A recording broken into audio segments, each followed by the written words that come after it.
My name's Maryze, and you're watching The Music Enthusiast.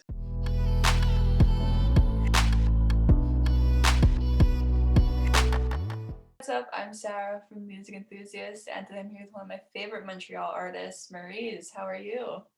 Hi, I'm good. How are you? So good. I'm so happy to be meeting you virtually. We've met before, but this is different.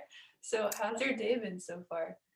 It's been good. Yeah, it's been a bit of a crazy weekend with the release, but I'm feeling really happy and really good. And yeah, just trying to soak up the moment.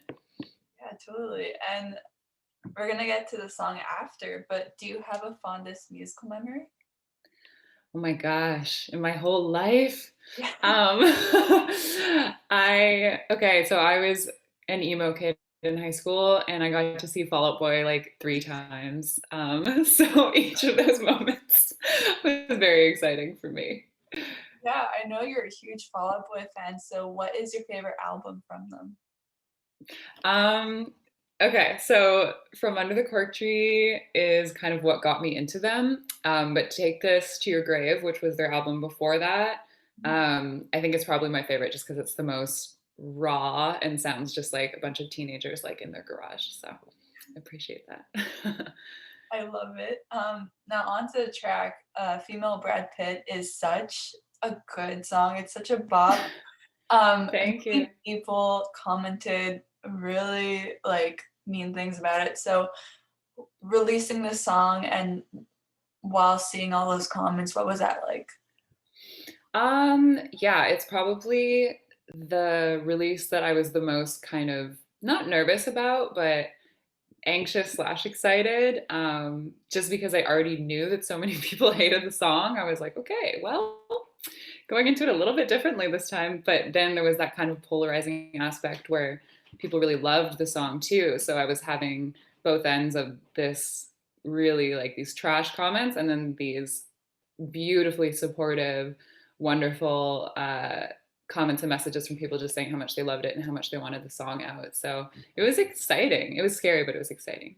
Totally worth it because it's such like an anthem for like being broke and like wanting clothes and like Yeah, that's the goal. Like I was like, so many of us don't have much money right now, but we still want to feel ourselves and we still look cute. So let's just go out and celebrate that. yeah, for sure. And what was the initial idea like for the song? Was it like a specific lyric or melody or something? Yeah, so I went over to Margot's studio, who produced the song, and I was like, I feel depressed. But that was like where it all stemmed from. I was like, this pandemic is difficult. This would have been, kind of in the springtime, and it felt so long, and Montreal's lockdown was still going. And one of the ways that I was getting joy at this time was going to the dollar store and just getting myself, some little butterfly clips and some cute accessories. So I was like, let's make a song that's, super fun, but also kind of reflective of the times. Um, and also a shout out and nostalgic aspect to the 2000s where everything was so over the top and luxurious and just about brand names and that kind of thing. Um, so it was kind of a cathartic song, coming from a place of feeling down and kind of powerless in the moment, but then just trying to turn it around and find ways to make ourselves feel good. And this song totally does that, even though it's like basically I don't have money, but I enjoy I it. still look pretty. Exactly. Exactly. I love it. And why is it called Female Brad Pitt? Yeah, so funny. My mom was like, "You don't look anything like Brad Pitt. Like, why are you calling it that?" But there's a lyric in it that's "Pull up to the party when I feel like it. I'm the queen bee. I'm the female Brad Pitt." Okay. And yeah, so in the late '90s, early 2000s, Brad Pitt was kind of like the heartthrob of the hour, and then the queen bee reference is Mean Girls, like Regina George. So I was kind of thinking, like the female Brad Pitt, it's kind of just saying it's like I don't want to swear, I'm that girl. I'm the queen bee. I am that heartthrob. And it's so funny. Like I've never really done lyrics like that where it's just like a super flex. But it's so fun. Like it's so fun to just be like, yeah, like I am that girl, you are that girl, we are all the female Brad Pitt. And you also filmed a music video for this song. So what was that like? Was it like so fun? Yeah, that was one of my favorite music video experiences for sure, if not my favorite. It was just like I reached out to a bunch of friends who kind of expressed some support for the song and wanted to be part of it, or just local artists that I thought were great and wanted to keep it queer and women artists. And we were just like, let's kind of throw the 2000s pool party of our dreams, and got all these funny props, got tons of stuff from the dolly store. Shout out Dollarama for getting me through this year. And yeah, it just became a party. You know, we did it COVID safe outdoors, but I think people were ready to just have a bit of fun and be around people and like be around our people and just have a good time. So it felt it still felt like we were, we were creating something and being in the zone, but it was also just so much fun that it just felt like a party. The whole thing kind of felt like a BTS because it was just everyone like goofing around and dancing and stuff. So I'm so excited for the video. Yeah. Me too. I can't wait to see it. It's gonna be so amazing. Um, Thank you. and I mean, you're also from Montreal. Being from Montreal, me being from Montreal, what is your favorite thing to do in Montreal?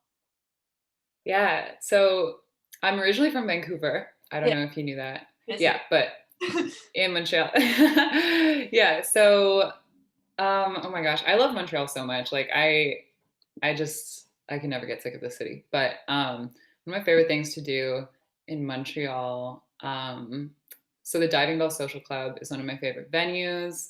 Um, I work there, but it's just that venue is a place that I feel like really safe, and just there's all kinds of different types of events, different types of music. So I love going out there. I it's my love, favorite yeah, too. yay, okay, that's awesome. And also like the park parties. So from in Vancouver, you can't drink in parks. You can't do like much fun stuff in general. I shouldn't say that. I love Vancouver, but it's just like things close earlier. It's like a bit less, yeah. But just if it comes from parks. There's shows in parks, there's DJs, there's gatherings, and through the pandemic too, like the parks kind of became like our clubs and our places to hang. So I love a good Montreal park party. Van Horn always has lots of fun stuff going on there, and I love the bagels. um, yeah, Fairmont is my favorite. I know Sambieta was like the iconic bagel, but Yeah. I have a slight preference for Fairmont. Yeah. Okay, cool. Amazing. And what's coming next? Because Too Late was released this year and now you have this single, so what can people expect next? Yeah. So the video will be out in August, mid August, and then um, the biggest thing that I've been working on the whole pandemic really has been my debut full length album. Yeah. So that's been a whole journey, and I feel like finally now I'm seeing the project like taking shape and coming to a close. So I can't say exactly when it'll be out, but it will be out early 2022. Okay, cool. Amazing. Yeah. And will there also be some French songs too, or just English? Yeah. So far it's looking like the project's kind of like a quarter in French. Um, yeah, which is fun. I hope one day to do a project that's just in French, but this one, the way the songs kind of apparated into the worlds, it's yeah, kind of a quarter of the album. Okay, cool. I don't want to give too much away from the album, so that's all I'm going to ask about that. A little fun question. What is your favorite movie of all time? Mm, ah! That's so hard. Can I pick two that I feel For sure. okay?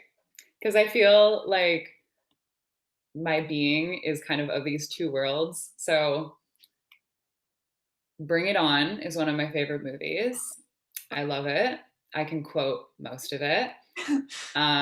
Yeah, I've watched it way too many times. So Bring It On is one of my favorite movies, in the kind of like girlier sense. And then in the darker, spooky sense, because that's also a big part of my soul. Mhm. Um, I would say Donnie Darko is, yeah, on the other side of that. Another one that I have seen probably like 47 times. Um, yeah. I love like the yin and yang sort of thing going on. That's amazing. Thank you. Yeah. Sometimes I want to be a cheerleader and sometimes I want to be a demonic entity. Amazing. And a last question, who are your favorite up and coming artists right now? Okay. I'm gonna shout out to some Montreal names. Yeah. So Jeanette King, Mhm. she's one of my Hot Tramp siblings. She just put out an album. It's amazing. Um, La Fièvre, they're francophone art pop duo in Montreal, that I've just, yeah, fallen in love with since I came to the city. And then, oh my gosh, let me think of another one. I'm gonna also shout out Alicia Clara, who's also on Hot Tramp, um, just because she does music that is like different than what I usually listen to, but I really enjoy. It's like a dream pop, indie pop vibe, and she has a really cool voice. So Alicia Clara as well. Amazing. Thank you so much for chatting with me again. It was so fun to get you to meet you again, and I cannot wait for the album. You too, thank you. And your nails are also amazing. Your nails and makeup are on point. Oh So. my